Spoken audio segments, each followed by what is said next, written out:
Something landed on my desk recently that genuinely stopped me in my tracks. Not because it was loaded with RGB, not because it had a massive curved glass front. Actually, it was the complete opposite of all that. This is the Montech TEN, and it might just be one of the most thoughtfully designed PC cases that I've looked at all year. Montech have been on a serious run lately. They came out of nowhere with the King series. They've been nailing the budget to mid-space, and now they've done something bold. They've gone in a completely different direction. The TEN isn't a traditional tower, it's modular, it's minimal, and the ideas behind it are actually genuinely clever. Let's get right into it.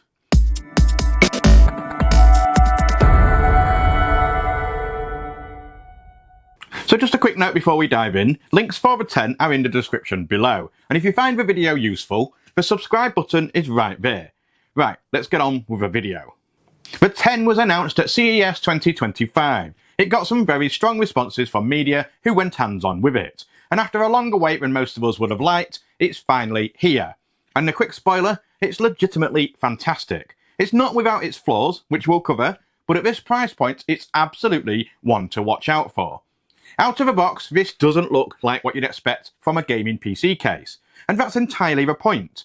Montech have gone for what they're calling a Workspace-First philosophy. The idea that your PC should sit on a desk and actually look like it belongs there, not like it's screaming for attention with 17 lighting zones and 5 screens. The black version that I have here is dressed entirely in precision metal mesh. There's no tempered glass, no RGB blasting through the panels, apart from this one here obviously, just clean lines, a structured metal frame and mesh everywhere. And honestly, it looks really good. It could sit in a home office, a studio setup, or a minimalist gaming space and not feel out of place in any single one of those. Montech described the design language as starting from a point, a line and a plane. It sounds like marketing speak, which well, technically it is, but when you hold the thing and look at it from different angles, you do get that sense of intentional geometric restraint. Every surface has a reason to be there. Nothing is decorative for its own sake. The mesh creates a shadowed, layered view of the internals that you can see here. You can see the hardware if there's good RGB inside, but it's subtle. It's the anti-showcase case, and for a significant number of builders, this is exactly what they've been waiting for.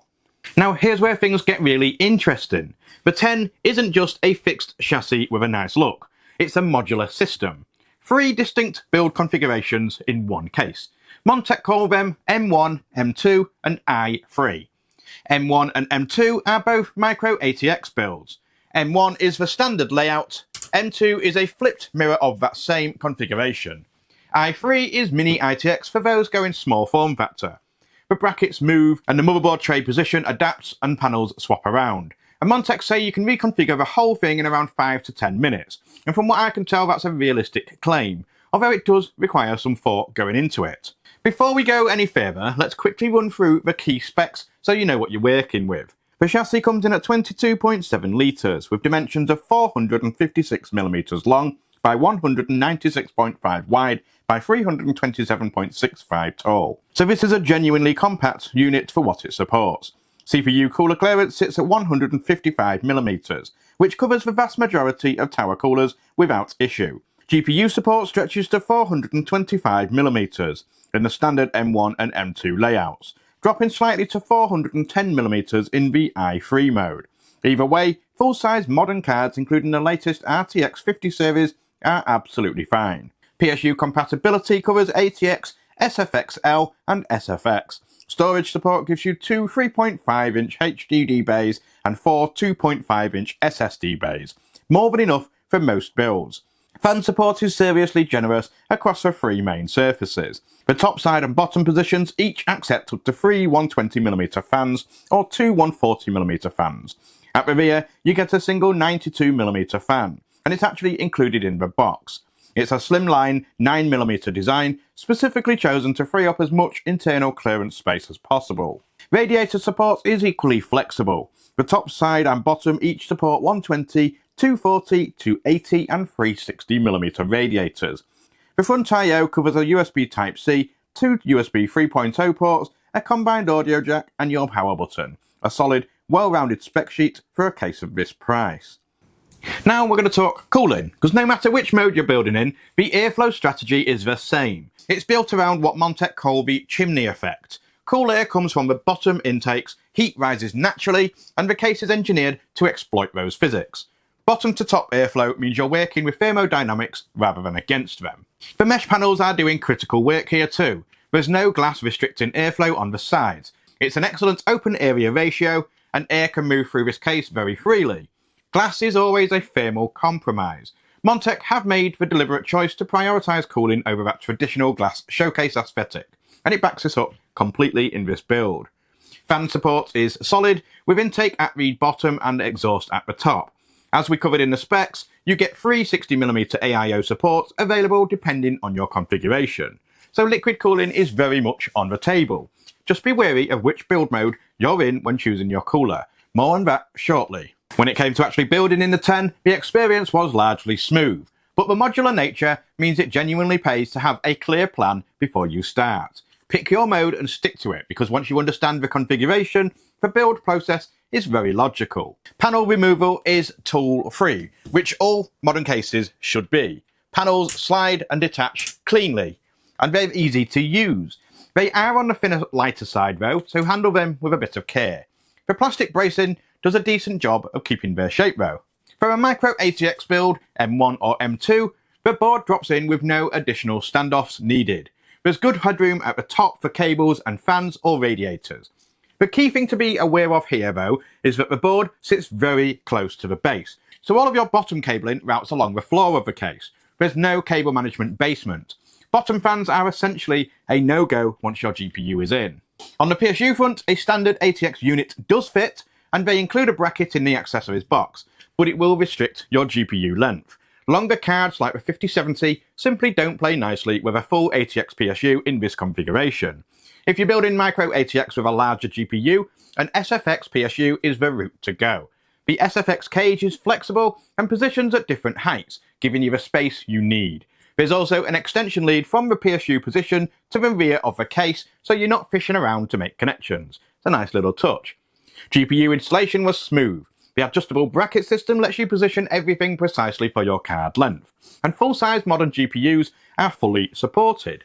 They also include a GPU bracket in the box, which is great to see, although GPU sag wasn't really a concern with the installation points as they are, though keep it in mind for heavier cards. For the i3 Mini-ITX mode, the build is tighter by nature, but not unpleasantly so. You're going to need to invest in a PCIe extender, as the GPU then mounts at the rear panel in this mode.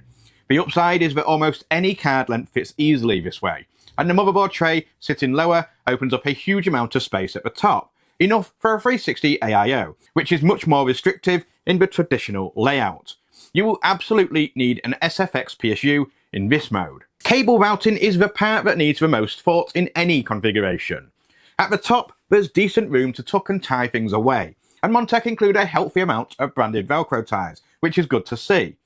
Along the base is where you need to be more strategic. Everything routes there, so take your time, plan it out, and don't rush it. It can be done neatly, but it does need that time and thought, especially if you're a first-time builder. Building in a 10 is genuinely enjoyable once you've sized everything up. The fully removable modular panels, including the bottom itself, give you access from every angle, which makes a huge difference in a compact chassis. And once the mesh panels are on, it hides all of those sins away. Right, let's circle back and highlight what genuinely sets the Montech TEN apart from the competition. The modular layout system is the headline act. M1, M2 and i3 aren't just cosmetic options. They have real implications for airflow paths, cable routing, and which hardware you can accommodate. That kind of adaptability at this price point is genuinely rare. The Dual-PSU compatibility is quietly a big deal. SFX support is usually associated with premium small form factor cases that cost considerably more. Montech bringing that to around $80 opens proper compact builds to a much wider audience. The mesh over glass philosophy is a deliberate engineering choice. It's got better airflow, better thermals, and a visual result that's genuinely distinctive. The 10 looks different because Montech were willing to prioritise function, and I think a lot of builders are going to respond to that really positively. And the chimney effect runs through all of it. Every layout mode, every fan position, every mesh panel, it all feeds into that bottom to top thermal stack. Montech claim 10% better cooling efficiency compared to traditional layouts, and given the physics behind what they've designed, that's an entirely credible figure. So where does the 10 land for me? We're going to look at some pros and then obviously the cons. Starting with the pros, and these are significant. The modular system is one of the most innovative things I've seen in a case at this price point. The compact footprint is a genuine strength, and yet it fits Micro-ATX boards, full-size GPUs and Dual-PSU formats without feeling compromised. The all-mesh aesthetic looks premium in a way that genuinely surprises at $80. It has a maturity that most gaming cases at this price point don't have, and the overall value is strong. There's a lot of engineering thinking packed into this chassis for the money. And then now we move on to the cons, and I want to be straight with you. The panels are on the thinner side. Nothing breaks, and it's consistent with an $80 case expectation, but if you're coming from a heavier built chassis, you're going to feel the difference. It's a weight and cost trade-off, and it's understandable, it's just worth knowing. And the other thing, building in the 10 requires more upfront planning than a traditional mid-tower. Which mode are you building in? Does your cooler height clear the 165mm limit? Does your GPU length work with your PSU choice? These are questions you need to answer before you start, not halfway through. Build it in your head first, then build it for real, and you should have a smooth experience. The cons are real, but none of them are deal breakers. Know what you're getting into, plan the build, and the 10 will reward you. Is it for everyone? No, it's not, and Montech aren't pretending it is. If you want a glass side panel to show off an RGB build, this isn't your case. But if you want something that adapts to your hardware, rather than forcing your hardware to adapt it, with a clean, professional look and genuine thermal performance, the 10 is a very compelling proposition. Montech have done something brave. They stepped away from what sells easily and made a case with an actual point of view. And I respect that. And I think the right buyer is absolutely going to love it.